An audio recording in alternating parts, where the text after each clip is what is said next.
देखा कितना गुस्सा, कितना क्रोध।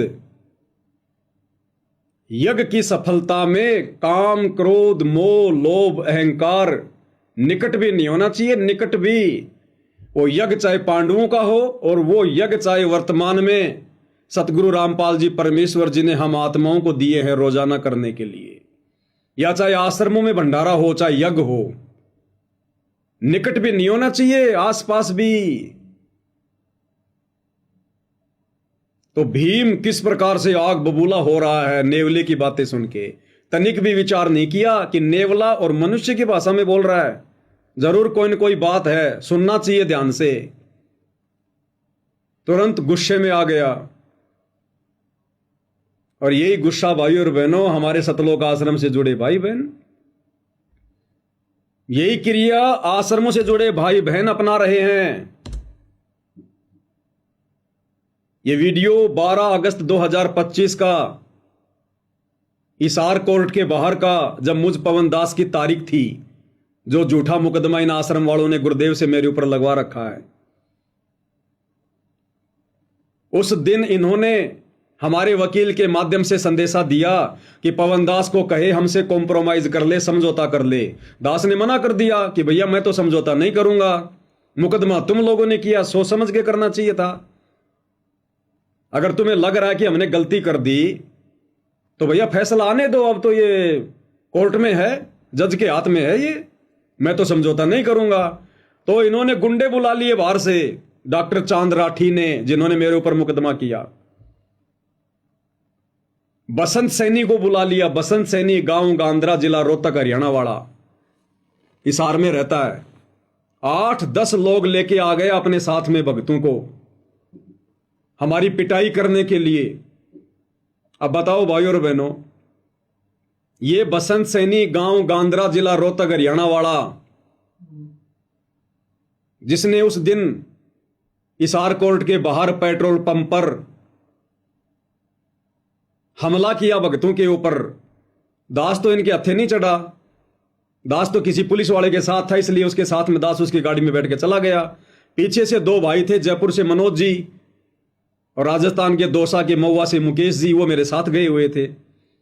उन दोनों को इन सारनामी लोगों ने, सतलोक आश्रम वालों ने, इस बसंत सैनी ने, जो बसंत सैनी सतलोक आश्रम धनाना में, मुंडका में, सिंहपुरा में जो पाठ करता है, गरीबदास जी की वाणियों पर बैठकर पाठ करता है, देखो किस प्रकार से इन भक्तों की पिटाई कर रहे हैं। तो गुस्सा, अहंकार, ये तो इनकी नाक के ऊपर है। देखो ये नीली शर्ट वाला, नीली टी शर्ट वाला, ये बसंत सैनी, ये कोड़ियों से मार रहा है। ये भक्तों को सार नाम देता है, उस आश्रम में भक्तों को सार नाम। और यहां देखो किस प्रकार से भक्तों को जानवरों की तरह पीट रहा है। तो भाई और बहनों, कैसे इन आश्रमों में की जाने वाली यज्ञ सफल होंगी? अरे युधिष्ठिर में तो जरा सा अहंकार आया था, उस अहंकार के चलते भी उसकी यज्ञ संपन्न नहीं हुई। और ये लोग यज्ञ करने वाले, पाठ पर बैठने वाले, लोगों को सारनाम देने वाले बसंत सैनी जैसे हमारे भगत, ये भक्तों को सरेआम मार रहे, पीट रहे रोड पर। तो सोचो इनके आश्रमों में जितनी भी धर्म यज्ञ होती हैं, वो चाहे कबीर जी का प्रकट दिवस हो, चाहे संत रामपाल जी का अवतरण दिवस हो, चाहे गरीबदास जी का बोध दिवस हो, चाहे दिव्य धर्म यज्ञ दिवस हो, चाहे निर्वाण दिवस हो, कुछ भी हो, इनका कोई यज्ञ सफल नहीं है। कोई भी यज्ञ इनका संपन्न नहीं होता है। सारे यज्ञ इनके आधे अधूरे। भक्तों के दान का पैसा निष्फल, बेकार, ज्योति पाठ का पैसा गटर में जा रहा है। भाई और बहनों, ये भक्ति विधान से तुम्हें बताया जा रहा है। मैं पवन दास को अपनी तरफ से कुछ नहीं बता रहा, इतिहास गवाह है, इतिहास। युधिष्ठिर में तो जरा सा अहंकार आया था, लोगों की मान बढ़ाई से भरी बातें सुनकर। और यहां इन आश्रमों में पाठ करने वाले, पाठ पर बैठने वाले, गरीबदास जी की अमृतवाणियों को पढ़ने वाले, ये बसंत सैनी जैसे सारनामी लोग भक्तों को कैसे रोड पर कोड़ियों से मार रहे हैं। तो सोचिए कैसे ऐसे लोगों के द्वारा की गई यज्ञ संपन्न होगी। गुस्सा इनकी नाक पर। अभी दास ने एक वीडियो बनाया था जो इन सतलोक आश्रम वालों ने महिम चौबीसी चबूतरे पर मैम चौबीसी खाप के लोगों के द्वारा सतगुरु रामपाल जी का सम्मान करवाया था, तो दास ने उस पर वीडियो बनाया था कि भैया इस प्रकार का सम्मान हमारे गुरुजी नहीं करवाते, जब तक कोई उनका भगत नहीं बनता है, उनकी मर्यादाओं में नहीं है, ये हुक्का बीड़ी सिगरेट पीना नहीं छोड़ता है, ऐसे किसी भी व्यक्ति से जिसको ढेड की श्रेणी में लिया गुरुदेव ने, हुक्का पीने वाला ढेड, नशा करने वाला ढेड, मांस खाने वाला ढेड, शराब पीने वाला ढेड, आन उपासना करने वाला ढेड, मंदिर में जाने वाला ढेड, गुरुदेव ने इन सबको ढेड की संज्ञा दी है काफिर के अंग में। तो दास ने कहा कि ऐसे ढेडों से सतगुरु रामपाल जी सम्मान नहीं करवाते। इस बात से आग बबूला हो गए और उन खाप पंचायत के प्रधानों के साथ मिलकर ये सतलोक आश्रम वाले कॉन्फ्रेंस कर रहे हैं। और कॉन्फ्रेंस में कौन कौन बैठे हैं? विकास सिंहपुरिया, चांद राठी, हरियाणा का स्टेट कोऑर्डिनेटर अमन गोदारा, मुख्य लोग। और क्या अपने विचार व्यक्त कर रहे हैं भाई और बहनों, इनके शब्द सुनना। कह रहे पवन दास अगर हमारे खाप पंचायतों की बेइज्जती करेगा हमारा रंग बदल जाएगा, हमसे बर्दाश्त नहीं होगा। इन आश्रमों में धर्म यज्ञ करवाने वाले भक्तों के विचार हैं ये, ध्यान से सुनिएगा एक एक के। और जब भाई पवन तेरा जी कर रहा है ना ज्ञान चर्चा ने, तो नू खाप में बदनाम ना कर, बात बिगड़ जाएगी। तेरा जी कर रहा तू हमारी गल बात करे, और भाई किसी भी प्रकार से 1% भी चौबीसी खाप और महाराजिया का अपमान बर्दाश्त नहीं करा जाएगा। भाई हम इतनी आवारती बर्दाश्त कर सका जब ती बात हमारे ऊपर है, और जब हमारी खाप पर हमारे भाईचारे बात आओगी तो भाई रंग बदल जाएगा और दिक्कत हो जाएगी। पवन तने को समस्या है, तुम्हारा फोन नंबर ले, तुम्हारे दोरा तुम्हारे तक बैठ कर बात करे। देखा कितना गुस्सा, कितना ये क्रोध। और गुरुदेव कहते हैं तर्पण सो जो तमक ना होवे। भगत को तो जरा भी क्रोध नहीं करना चाहिए, जरा भी। परमात्मा कहते हैं मन लाग्यो मोरो यार फकीरी में। अरे भला बुरा सबका सुन लीजिए, कर गुजरान गरीबी में, मन लागो मेरो यार फकीरी में। फकीरी यानी भक्ति, कि भगत के तो ये भाव होना चाहिए कि मेरा तो भक्ति में मन लग गया। अब चाहे कोई मेरी बेइज्जती करे, चाहे मेरी खाप पंचायत की बेइज्जती करे, चाहे कुछ भी करे, बस मैं तो भक्ति में मगन हूं। और ये लोग, हमने सच को सच कह दिया, उक्के पीने वाले को ढेड कह दिया, जो गुरुदेव ने कह रखा है, तो इनको मिर्ची लग गई। और अपने भगत की बातों का समर्थन ना करके, अपने भगत भाई बहनों की उन बातों का, जो बातें गुरुदेव ने सत्संगों में कही, उनका समर्थन ना करके, और हुक्का पीने वालों की बातों का समर्थन कर रहे हैं ये सारनामी लोग, जो इन आश्रमों में तुम्हारी यज्ञ करवाते हैं, तुम्हारे पाठ करवाते हैं, और कह रहे रंग बदल जाएगा, रंग, बात बिगड़ जाएगी पवन दास।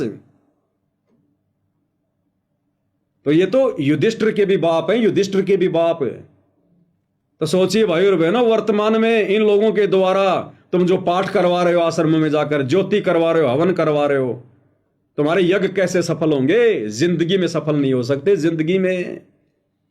आगे हरियाणा के स्टेट कोऑर्डिनेटर अमन गोदारा जी के विचार सुन लो। कहते हैं उस पवन दास को या तो वो मान जाए सीधा सीधा, या तो माफी मांग ले, नहीं तो मुकदमा कराएंगे और उसको घसीट के लेके आएंगे। वो ढूंढा भी ना पावे, ढूंढा भी। ये अमन गोदारा जी के विचार हैं, ये स्टेट कोऑर्डिनेटर के, हरियाणा की संगत के मार्गदर्शक के। ये क्या मार्गदर्शन करते होंगे संगत का? गुस्सा तो इनकी नाक पे बैठा है, शैतान तो इनके नाक पे बैठा हुआ है। क्या कह रहे हैं गोदारा जी? उस पर अंकुश न्यू लगेगा, जैसे ही भी इन्होंने बता दी कि तो माफी मांगे ना FIR होगी, और ये जैसे FIR करवाओगे तो उसका ब्योत नहीं उरे ना जा। और हम भी सारे भाई, हम भी अपनी जितनी भी वो, हम भी FIR करवाओगे, ऐसी बात थोड़ी हम उन्हें छोड़ देंगे। राजी राजी मान जाएगा ठीक से ना, हम उन्हें फेर घसीटा, पहले भी घसीटा था, बताओ, वो ढूंढा भी ना पावे। बताओ, कहते हो राजी राजी मान जा तो ठीक है, नहीं तो उन्हें घसीट के लावांगे, और पहले भी घसीटा था उसने। ये स्टेट कोऑर्डिनेटर अमन गोदारा के विचार है, जिसको देखकर लाखों की हरियाणा की संगत चल रही है आंख बंद करके। तो बताओ भाई और बहनों, कैसे इन आश्रमों में तुम भाई बहन जो पाठ करवा रहे हो, यज्ञ करवा रहे हो, ये धर्म भंडारों के नाम पर जो ये मार्केटिंग हो रही है, भीड़ इकट्ठी की जा रही है, कैसे तुम्हारी यज्ञ सफल होगी?